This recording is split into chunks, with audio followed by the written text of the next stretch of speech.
Oi, como que você está? Como você tem passado esses dias estranhos que a gente tem vivido? Deus tem falado com você? Tenho certeza que Deus pode usar um problema em comum para tratar com cada um de nós de forma diferente aquilo que nós realmente precisamos aprender. E nós precisamos aproveitar esta oportunidade que Deus está nos dando para buscar dele o que nós precisamos aprender, o que nós precisamos mudar, coisas que não agradam a Deus, coisas que nós deveríamos estar fazendo e não estamos fazendo, o que Deus tem falado ao nosso coração nesses dias estranhos. Então eu queria compartilhar com vocês. A gente já tinha a intenção de fazer um estudo nesse livro aqui, Contentamento, e é o que eu tenho estudado bastante nesses dias. Tenho estudado esse livro, esse aqui também, muito bom. A gente vai ter oportunidade de aprender eles também juntas, tenho certeza, daqui a pouco.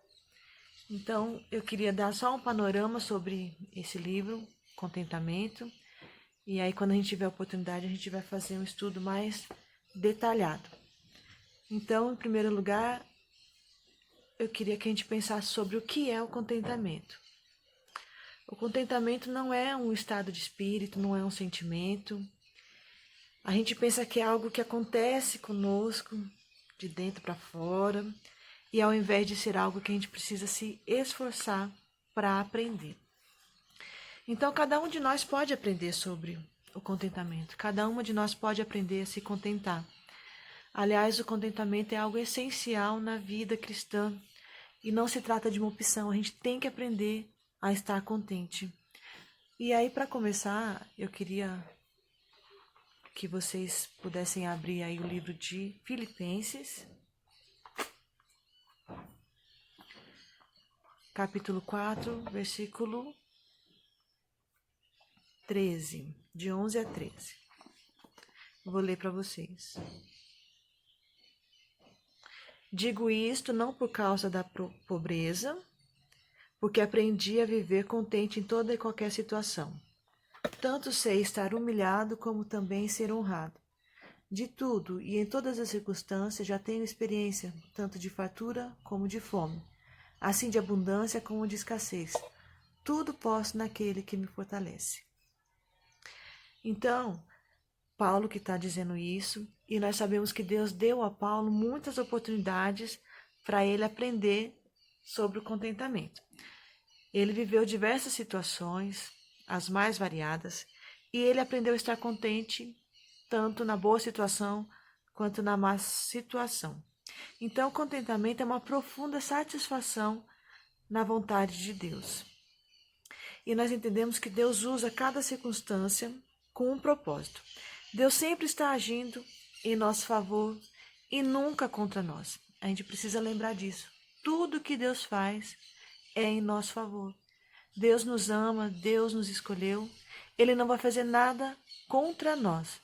Então, tudo que Ele faz é em nosso favor.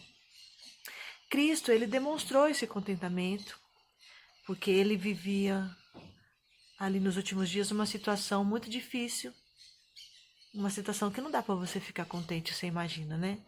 Mas ele tinha profunda satisfação na vontade de Deus, e a vontade de Deus para ele bastava. Então ele sempre demonstrou esse contentamento através da obediência dele e da sua humildade. E Deus também, Deus nos dá um exemplo de contentamento. Ele nos deu o primeiro exemplo na sua criação, porque tudo que ele fez, ele olhou e dizia que era bom. Ele se agradou daquilo que ele tinha feito. E muitas vezes a gente pensa que ser perfeccionista é uma qualidade e muitas vezes ser perfeccionista acaba nos atrapalhando. E Deus, ele é perfeito e não perfeccionista. E a gente vê isso na sua criação. A gente sabe que o poder de Deus, a criatividade de Deus em fazer essa criação, Ele poderia ter ficado ali pensando: vou fazer algo mais, vou espalhar mais essa água, vou aumentar mais essa montanha.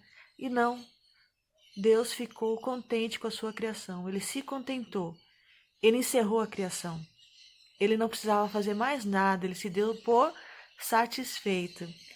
E o que isso demonstra para a gente, isso nos ensina? Quando nós estamos satisfeitos em Deus, nós temos descanso. Foi o que aconteceu com Deus. Ele fez a sua criação, se satisfez nela e descansou. Ele guardou um dia para descansar e nos ensinou com isso também. E a gente não pode esquecer que tudo coopera para o nosso bem. Então, para a gente fazer um contraponto, vamos pensar onde é que começa o descontentamento. O descontentamento começa nos nossos pensamentos. Por isso, a gente deve prestar atenção no que pensamos. A nossa mente é um solo fértil, e aquilo que nós plantamos na nossa mente, nós vamos colher na nossa vida. Vai florescer, vai produzir frutos. Então, os pensamentos de insatisfação irão gerar insatisfação na nossa vida. Então, vamos considerar o medo e a preocupação que a gente pode estar vivendo nesses dias. A gente não pode ficar o tempo todo remoendo essa situação na nossa mente. E a nossa preocupação é se ocupar de histórias mentais.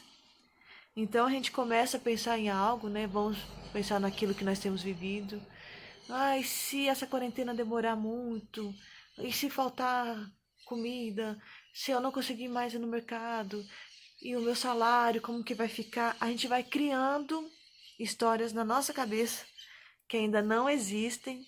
Elas existem só aqui na nossa cabeça e mesmo assim elas geram preocupação tremenda na gente a ponto de mudar a nossa rotina. Então a gente fica desanimado, a gente fica triste, às vezes a gente não quer conversar, fica sem esperança por conta daquilo que nós pensamos e não naquilo que nós ainda não estamos vivendo. Então tudo isso gera mais medo, mais preocupação e isso vira um ciclo vicioso. E o antídoto para isso é tão simples que a gente nem chega a cogitar, que é mudar de assunto. Então, quando a gente tem esse tipo de pensamento que não nos levam a nada, a lugar nenhum, o que a gente deve fazer é mudar de assunto, mudar de pensamento.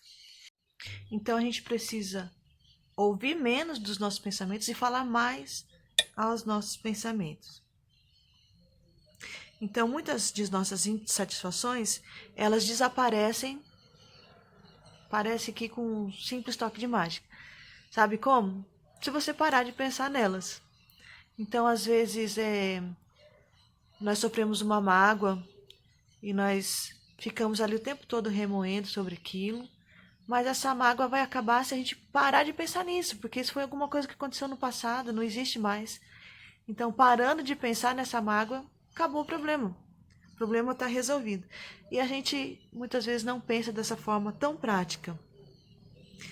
Então, a gente normalmente pensa e fica preocupado com coisas que estão fora do nosso controle. Então, se nós não temos como fazer algo relacionado àquilo, nós devemos parar de pensar, porque não podemos fazer nada.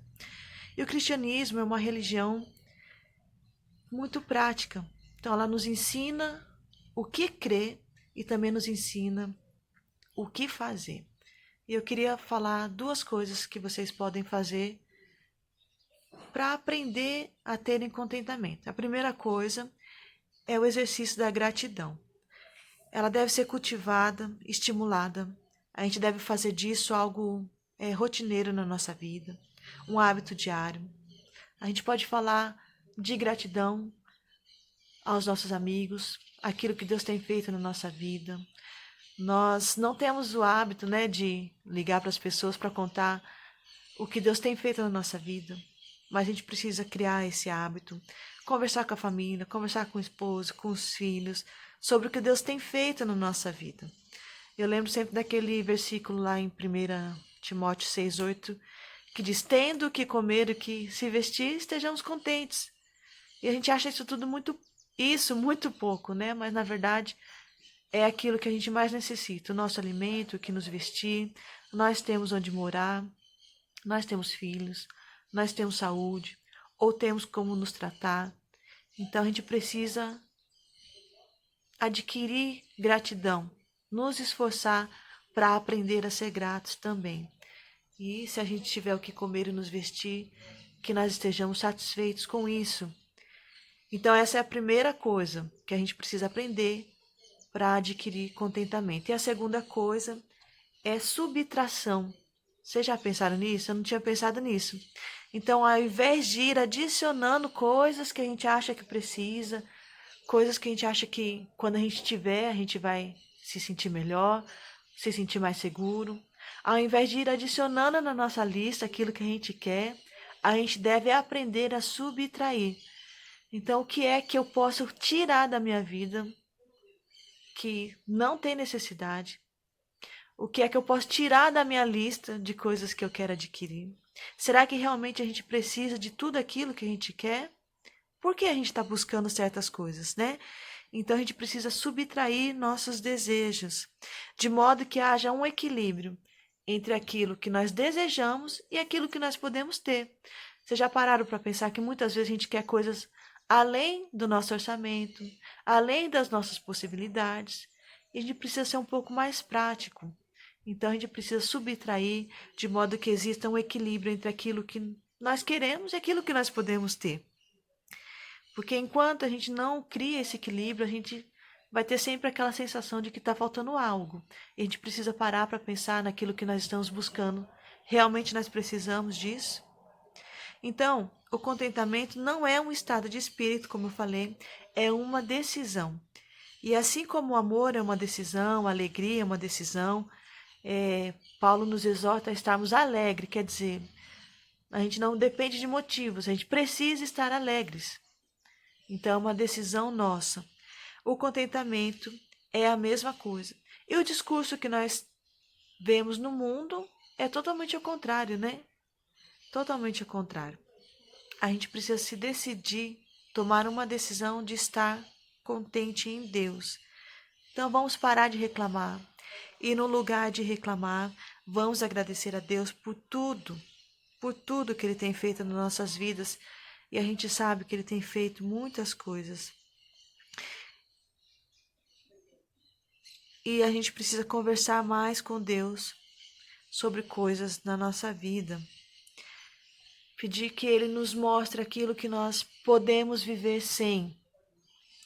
Aquilo que nós precisamos deixar de lado para poder viver na dependência dEle, crendo que Ele é quem cuida de nós. E eu queria acrescentar uma terceira situação aqui, para nos ajudar a estarmos contentes, que é a seguinte, lá em Filipenses 4:8, vou começar no 6. Não andeis ansiosos de coisa alguma, em tudo, porém, sejam conhecidas diante de Deus as vossas petições, pela oração e pela súplica com ações de graças. E a paz de Deus, que excede todo entendimento, guardará o vosso coração e a vossa mente. Então, eu gostaria de acrescentar uma terceira coisa aqui a fazer para que a gente consiga maior contentamento, que é levar diante de Deus as nossas petições, os nossos temores. E aí, de forma prática, se nós nos preocupamos com algo, se nós oramos a Deus sobre isso, conversamos com Ele, nós temos que começar a disciplinar o nosso pensamento. Se essa preocupação voltar, a gente tem que falar para nós mesmos: eu já orei sobre isso, eu já conversei com meu Deus sobre isso, eu já coloquei nas mãos dele isso, e ele está cuidando de mim.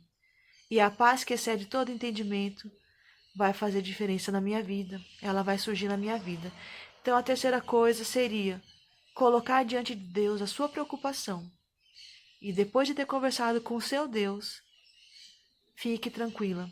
E se essa preocupação voltar aos seus pensamentos, diga para você mesmo: eu já conversei com meu Deus sobre isso e Ele está cuidando de tudo. Não se esqueça disso. E finalmente, irmãos, versículo 8. Tudo que é verdadeiro, tudo que é respeitável, tudo que é justo, tudo que é puro, tudo que é amável, tudo que é de boa fama, se alguma virtude há, se algum louvor existe, seja isso que ocupe o vosso pensamento.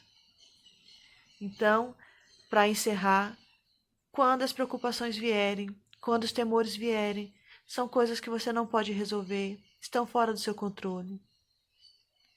Mude de assunto e coloque no seu pensamento tudo que é respeitável, tudo que é verdadeiro, tudo que é puro, tudo que é justo.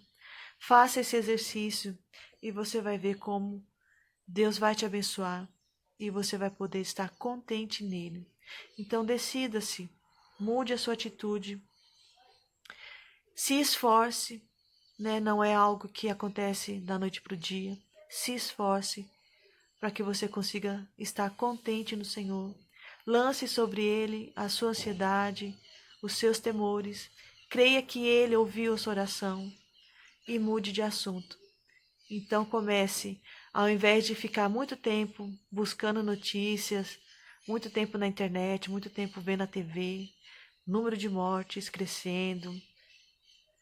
Se você não tem controle sobre isso, se isso não está te ajudando em nada, mude de assunto. Comece a cantar louvores, busque a palavra de Deus, faça uma lista daquilo que Deus tem feito na sua vida e agradeça a Ele por cada bênção que Ele tem derramado na sua vida. Você vai ver que você vai estar mais satisfeita no seu Deus. Converse com Ele, busque a Ele e caso você precise conversar, também estou à disposição. Fale comigo o que você tem passado e a gente vai aprender juntas, mas não deixe de buscar a Deus nesses momentos.